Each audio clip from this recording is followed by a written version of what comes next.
네, 우리나라가 또 이를 냈습니다. 이 지난달 수출액 약 575억 달러로 지난해 같은 기간에 비해 14% 가까이 늘었습니다. 자, 7월 수출 가운데선 역대 두 번째로 높은 수치인데요. 자, 특히 반도체를 비롯해서 석유화학, 바이오 이런 15대 주력 수출 품목 중에 이 11개 품목의 수출이 증가했습니다. 자, 상반기 주목받았던 라면 수출액도 역대 최대를 기록했는데요. 자, 지금 10달 연속 플러스 흐름이 이어지고 있는데 앞으로 계속될 수 있을지 취재한 내용들 전해드리겠습니다. 예. 방금 들어온 소식 하나 잠깐 짚고 갈까요? 네이버가 2,800억 원 규모의 자사주 소각을 결정했다. 최근에 이제 대내외 어려운 환경 탓에 워낙에 좀 주가가 하락하니까 주주 가치 제고를 위해서 특단의 조치를 내렸다 그러는데요. 2,800억 원 그렇게 규모가 크지는 않은 것 같아요. 어떻게 보십니까? 작죠? 굉장히 좀 미미한 네, 수준이죠. 그냥 생색내기라고 좀 봐야 될 것 같습니다. 네. 네. 그렇게 빨리 넘어가겠습니다. 네. 자, 다시 돌아와서요. 우리 반도체 수출 지금 넉 달째 50%대 상승세다. 이게 매달 50%씩 성장한다 이런 의미가 아니라 1년 전보다 50% 이상 성장한 수준이 지금 넉 달째 이어지고 있다 이런 얘기입니다.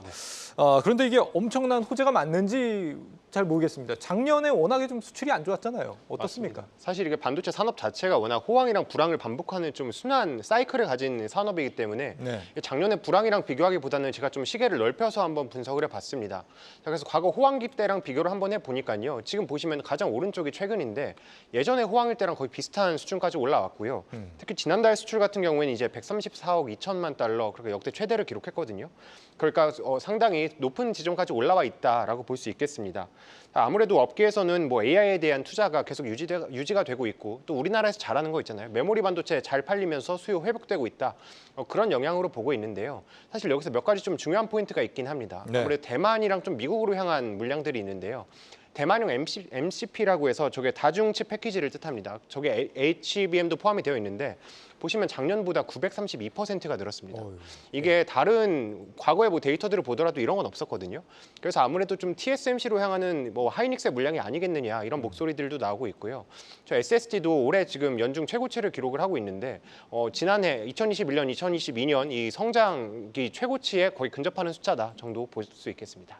지금의 어떤 반도체 수출의 확산은 AI 반도체 훈풍이다. 이게 뭐 반도체 사이클의 회복이라기보다는 AI 반도체 훈풍이 이제 여실히 실적으로 드러나고 있다. 이렇게 확인을 해볼 수 있겠는데 15개 주력 수출품 중에 11개 품목이 호조를 보였다. 이런 얘기도 있어요.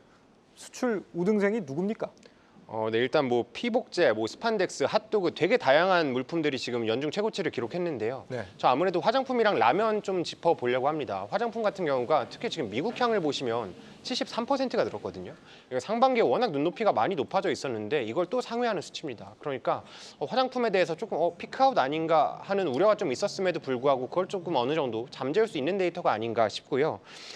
특히 또 라면 같은 경우도 보면요. 지금 전년 대비 44%가 늘었습니다. 또 전월 대비로도 지금 5% 늘면서 역대 최대 수출액을 기록을 했습니다. 또 지역별로 보면은 국가 대부분에서 지금 수출이 늘었는데요.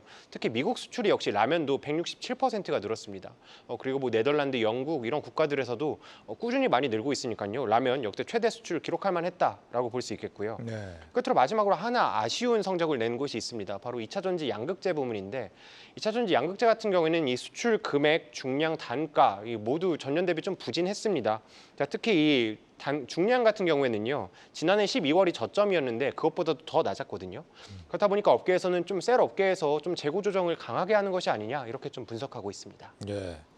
이사님, 지금 뭐 반도체 수출 실적만 보면 어쨌거나 역대 최대 수준인 거는 분명해 보이거든요. AI 발이든 뭐든 간에. 근데 반도체 반등 시에 좀 비중 축소를 할 필요가 있다 이렇게 조언을 해주신 바가 있는데 네. 관점을 아직도 유지하고 계신 거예요? 항상 그렇지만 반도체 섹터의 주가는 6개월 정도 선행을 합니다. 네. 예. 그렇기 때문에 지금의 어떤 수출 데이터나 이런 것들은 먼저 주가가 선 반영을 충분히 했다라고 보시는 게 맞을 것 같고요. 그리고 이제 일단 뭐 반도체 섹터에 대해서 많은 분들이 이제 관심을 이제 가지고 이제 계시는데요. 지금 보시게 되면 일단 하이닉스 같은 경우에는 이제 기존의 HBM 선두 이제 플레이어로서 어떤 그 정도의 프리미엄 충분히 반영을 이제 받았고요. 그리고 나서 이제 후발주자로서 삼성전자가 이제 뒤늦게 이제 치고 올라가고 있는데 제가 이제 삼성전자를 그나마 이제 반도체 섹터 내에서 대안으로 제시를 해드린 이유는 예. 지난 레거시 DRAM입니다.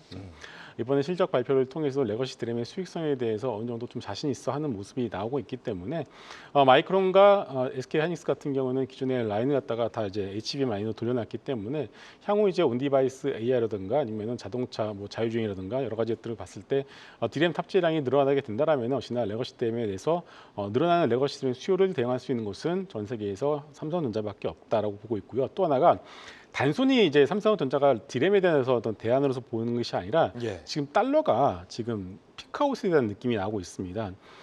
지금 이제 엔화가 결국 고점을 찍고 내려오게 된다라면은 달러 역시도 이제 강달러가 피크아웃에 대해서 우리가 좀 더 그 확률이 높아지지 않겠습니까?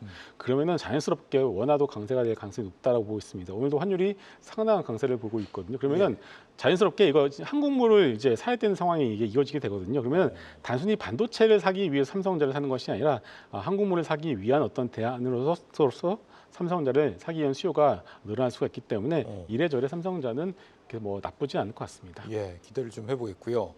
오늘 이 정부가 수출입 통계를 발표를 하면서 하반기 수출 잠재력이 높은 신수출 동력 분야 지원을 하겠다.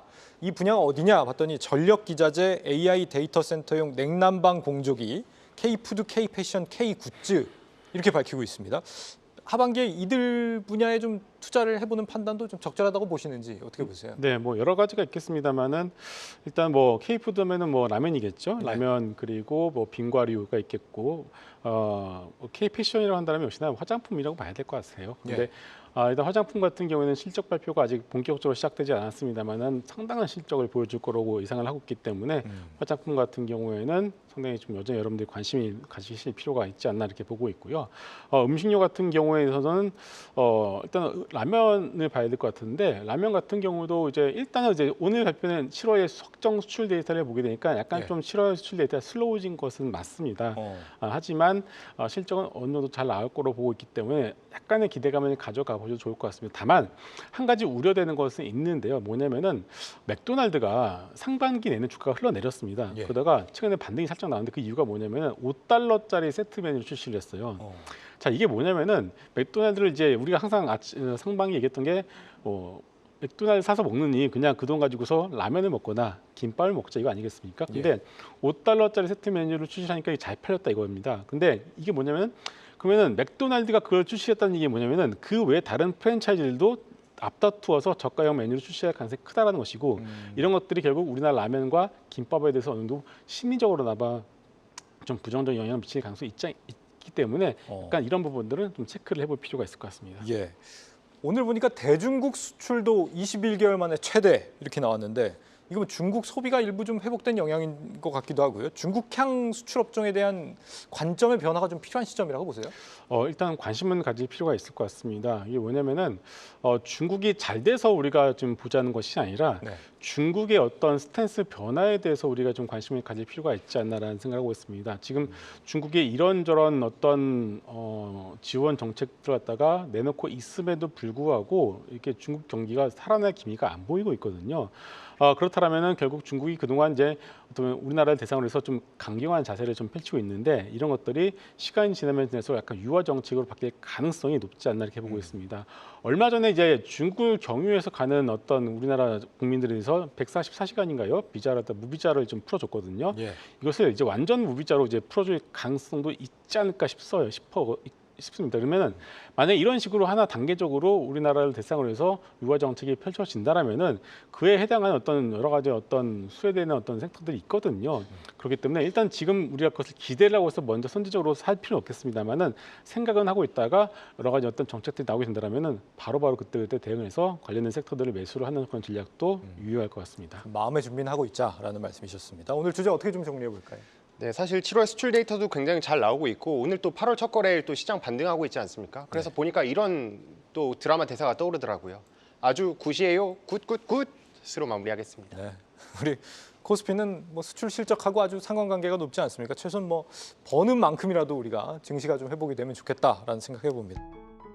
계속해서 다양한 경제 이슈를 알고 싶다면 구독과 좋아요, 알림 설정 부탁드립니다. AI 캐스터 권미정이었습니다.